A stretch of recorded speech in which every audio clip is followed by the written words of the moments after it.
if you don't have data, create or find your own data. I really love that. Sort of final question.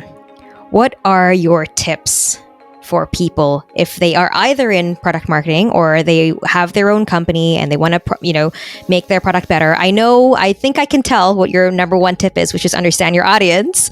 But what would you say? How would you sum up? What are your advice for people to market their product more effectively?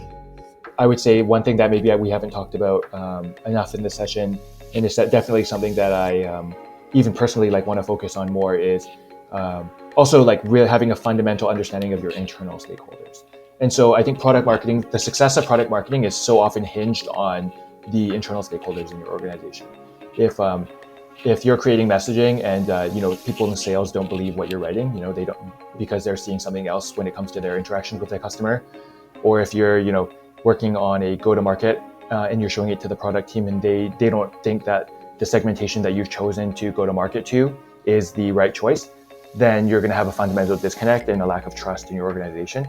And I think for me, one thing that I haven't spoken enough about, but really can lead to or make or break product marketing in an organization is, do you have enough touch points with the right people in your organization so that way everyone is aligned to the value that you can bring? And that's why sometimes it's all about starting small, right? What is one thing in product marketing that you can make better? Because product marketing can cover so many things. It can cover market and marketing strategy, cover segmentation, it can cover positioning, it can cover competitive intelligence and market research, go-to-markets, product launches, pricing and packaging, all of those things I just mentioned over the course of our talk.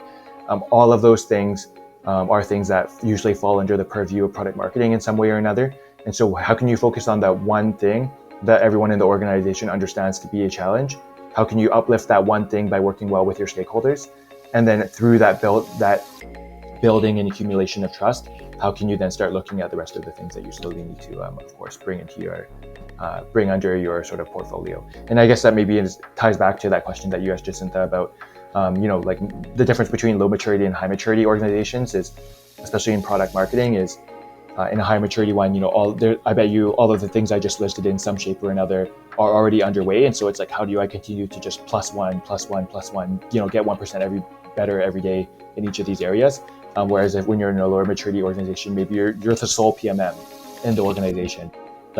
What is the one thing that you can move the needle on now? The rest will follow. How do you build that trust?